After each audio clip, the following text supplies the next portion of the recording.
Esinye isizathu sokubhalisa iphrofayili yakho yePMO ecosystem. Isifundo esifundwe ekuphileni.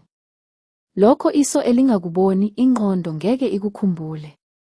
Ngakho-ke, labo abanedatha bayonqoba futhi bazuze.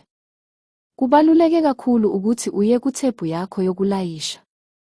Ebhokisini lesihloko ubhale ezemali, amapolisi kanye nezinzuzo. Ephepheni, bhala ulwazi olulandelayo ukuze uzivikele wena nabo obathandayo. Ukwenza kube lula kakhulu ukwephumelela ukuthola lokho okungokwabo. Ama-akhawunti asebhange omuntu siqu. Bhala inombolo ye-akhawunti, enombolo yegatsha ibranch. Ama-akhawunti asebhange ebhizinisi. Ungeza imininingwane efanayo nalena engaphezulu. Khona-ke ikhava yakho yokushona.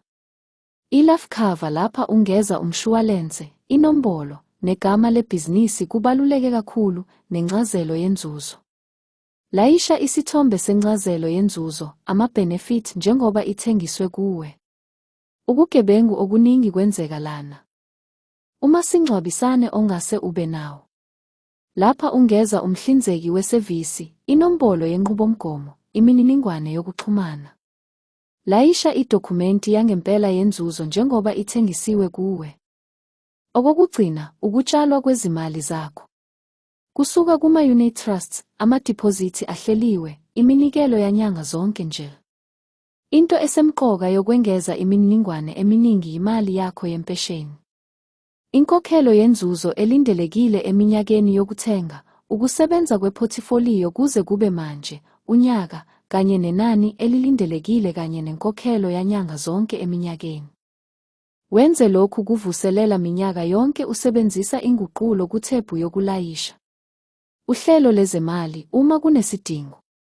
Uvikele abathandekayo bakho ekukhwabaniseni nasekukhohlakaleni.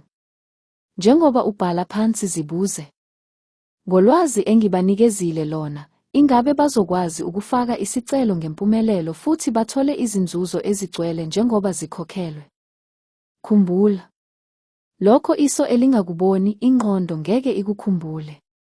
Ngakho-ke, labo abanedatha bayonqoba futhi bazuze.